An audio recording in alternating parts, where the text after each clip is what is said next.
Indians are redefining what luxury means, not just for ourselves, but also the world. We are embracing our own heritage and no longer seeking validation from the West. In the midst of this consumer and mindset shift and the changes across the media landscape, I am catching up with Avarna Jain, Chairperson of RPSG Lifestyle Media, which is launching the prestigious American luxury lifestyle magazine Robb Report in the Indian market. The media group has already made waves by bringing other renowned titles to India, including the American men's lifestyle magazine Esquire and the US-based entertainment publication, The Hollywood Reporter. Avarna will discuss the group's overarching objective in bringing the luxury brand to India, the market's potential, and what the media leader envisions for RPSG Lifestyle Media. So on that note, hello and welcome to Media Dialogues with Storyboard 18. Avarna, it's a pleasure to have you here with me. Thank you, Delshad. It's a pleasure to be here. So let me begin with asking you about your aggressive media investments in the content space in the past few years. Tell us about the newest addition to the portfolio, the rationale behind bringing the Robb Report to India as well. So, as I'm sure you're more than aware, the media landscape is changing very drastically at this point. And for any relatively new entrant in the media space, it's actually an opportune time for anyone to enter it, because whoever is in the media space at this point gets to define or help define what path media will take in India going forward. Will it be predominantly print-led? Will it be digital and print-led? Will it be digital-led, print-supported? Whichever way it goes, I think all the media players who exist will be helping to chart this path. And I think the fact that we have taken a slightly aggressive stand where media is concerned and are making a foray here at this point is because of this opportunity that we see in this space. We already, as you're aware, have tie-ups with Esquire, with Hollywood Reporter, and our own brand Manifest. This is, of course, in addition to Fortune and Open that we already have. I think what we needed to complete this luxury and lifestyle portfolio was something like a Robb Report. And that's predominantly why we've tied up with them. They are actually the final word globally where luxury is concerned. And I think with the Indian markets moving the way they are, with the Indian consumption patterns changing and moving distinctly towards luxury, and luxury almost becoming a way of life for a larger and larger segment, it is a very, very opportune time. Before we get into talking about the luxury market a little bit more in detail, tell me how is it changing, and we'll dig into all of that in a bit. But what kind of content can readers expect from the Robb Report in India? What are you looking at? Tell us a little bit more about that. Okay, so broadly speaking, I think Robb Report has been more about products and places.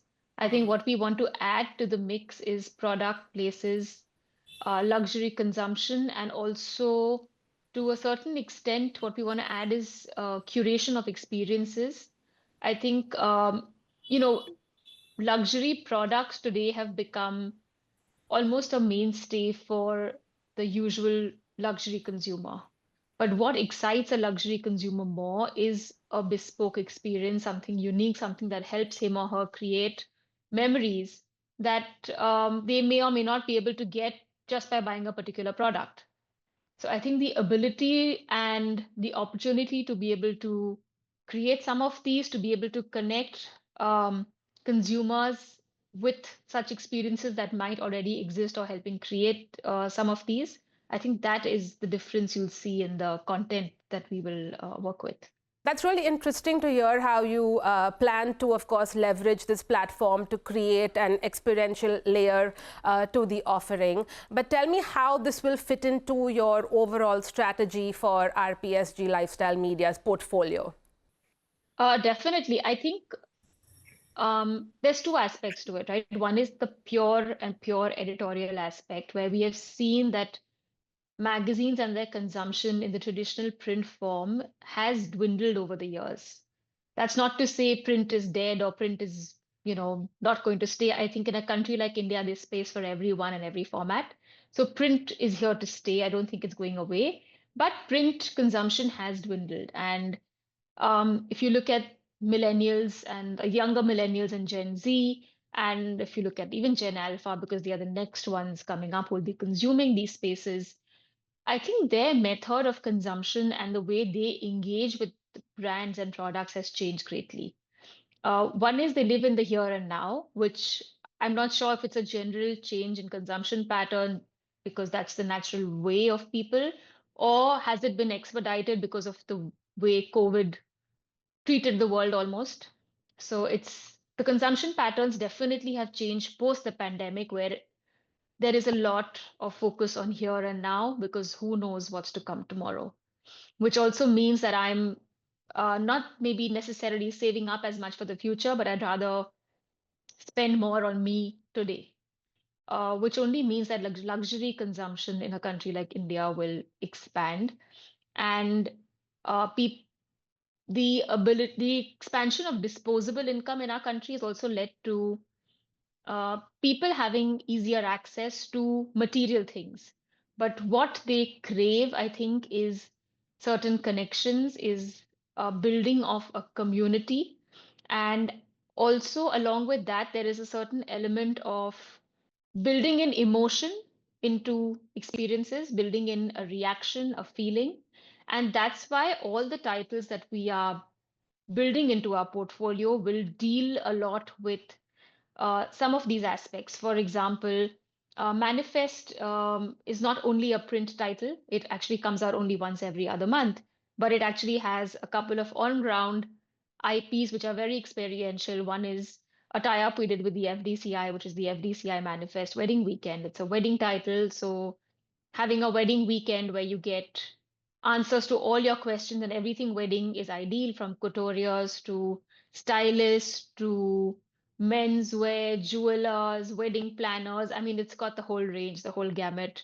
I mean, we even have people who create bespoke bags that you could carry with your wedding outfit. So so tying up for special experiences and giving that to our consumer, I think, is what we're after. And we want to do that for every consumer of ours, whether it is at Manifest, at a Hollywood Reporter, or at Robb Report. So let's zoom out a little bit, though. And if you could tell me, what are your long-term goals for the portfolio as well? What's your vision for RPSG Lifestyle Media? How would you sum that up? I think the way to look at it for me is very clear, is that when it comes to luxury and lifestyle, RPSG Lifestyle Media should be the final word on anything luxury and lifestyle going forward. If you look at the traditional ways in which lifestyle media has been structured, they have always been an offshoot of a mainstream media brand. They have not really been the focus of whichever media house or media corporate that's existed. For us, we want to make this a very strong focal point and build it so that if you're thinking luxury, you're thinking RPSG Lifestyle Media. If you're thinking lifestyle, you're thinking RPSG Lifestyle Media. So it should almost be synonymous with that space. Before I get into asking you about the luxury market in India, Avarna, I want to know about what you are thinking in terms of the advertising opportunity here. Tell us a little bit about that.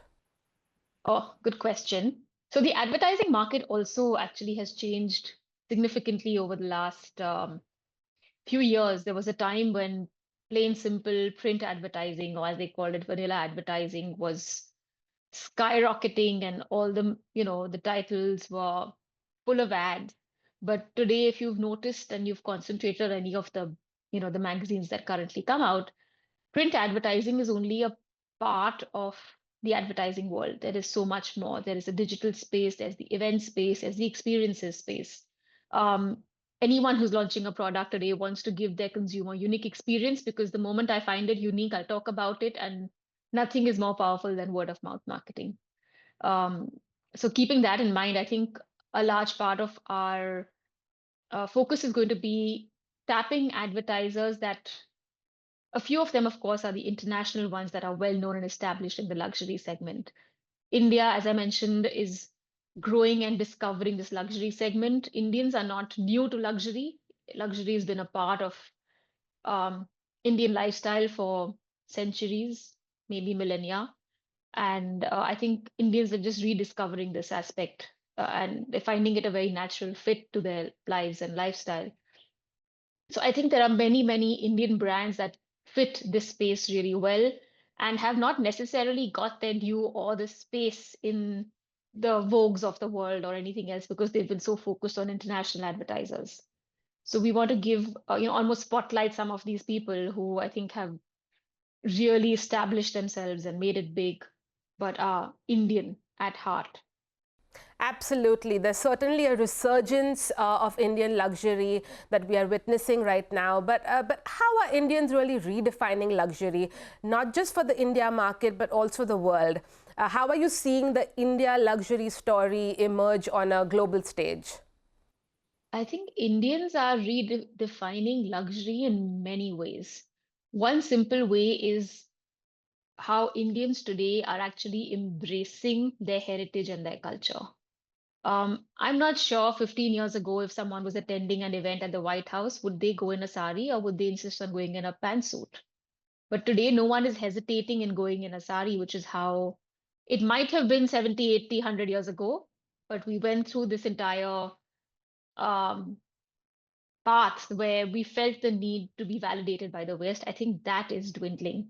I think India is coming into its own, and that is reflective of the way Indians are defining luxury abroad.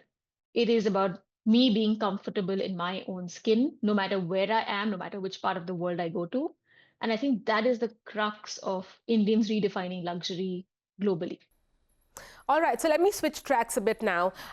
We've seen how Saregama has innovated to create an iconic brand, Saregama Karwan, in a rapidly evolving media and entertainment landscape, of course. Can you tell me a little bit about the key learnings you've gathered from that business that you continue to apply in other ventures or aspects of the business as well? So that's a very, very interesting question you asked me, Dilshad. I'll tell you why, because the karma as a product is almost a counterintuitive product in today's world. You're taking or you're battling a digital world, but creating a physical product, which logically would make no sense. And what I have learned very clearly in this whole journey and this process of creating this product was that A, consumer is first. B, what the consumer wants is primary.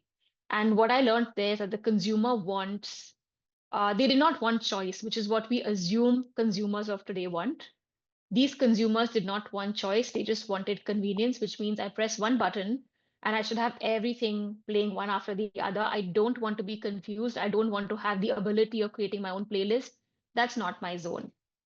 So I think the deep understanding that what a consumer wants and needs may not be what you and I always think is true is primary. So always, yes, an intuition is great. Yes, my instinct is great. Okay, fine, why not?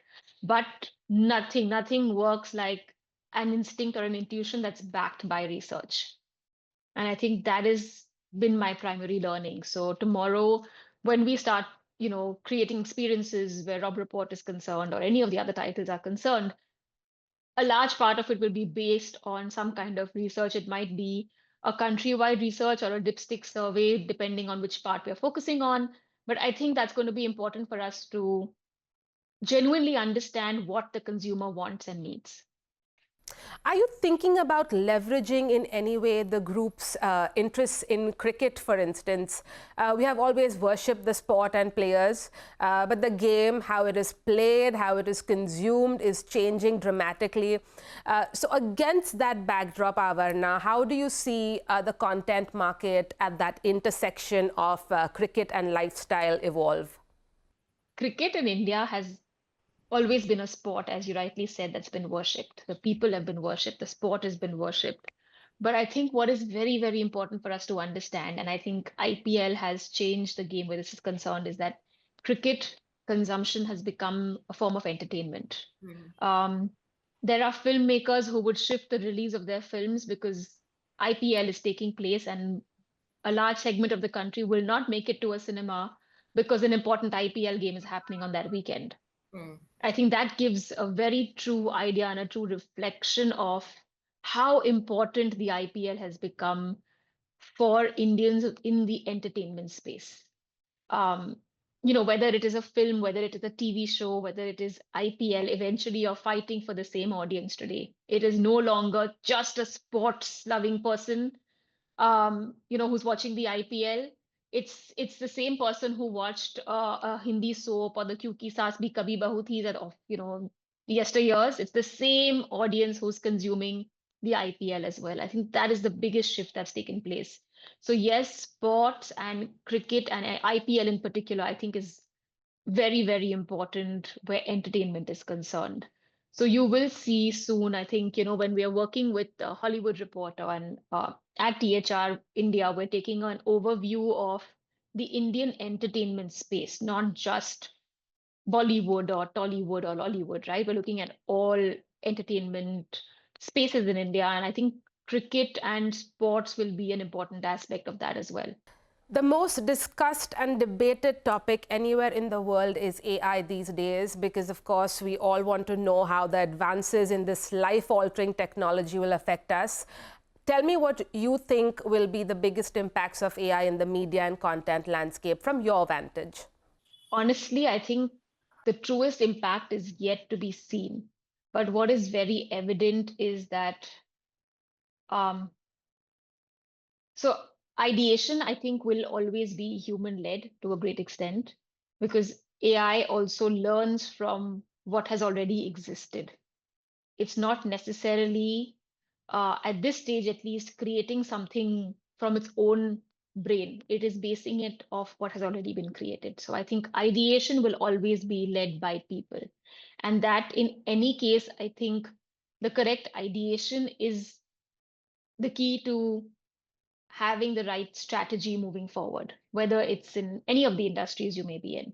That said, I think the advantage that AI will bring, especially in this space, is, there was a period when you were always discussing how do you find the right talent to execute the idea that you have.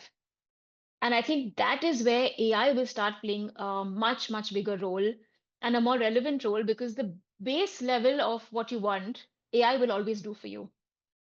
So for a human to actually stand out, they have to go that extra mile. And this attitude that people have very often of, I know the basic level of this and chalega, I'll manage, will not work because the AI capabilities will keep increasing as you go along, and AI will become much more efficient. So what will be important from an organizational point of view for us is that in order for us to stay relevant, we have to bring on people who have the ability to use AI smartly and well and efficiently. I think that's the right way to put it. And to use AI to their advantage. I think that is going to be very, very important as we go along. Fair enough. I think we get past that. Once we get past the hype and fear, of course, that is when we will see more of the real use cases emerge. A final question to you, Avarna. As a female business leader, how have your unique experiences shaped the direction of your companies and ventures? And of course, how you lead your employees and teams? It's a very interesting question you ask because you often get asked questions about leadership and things, and not very often do they focus on the fact that you're a female.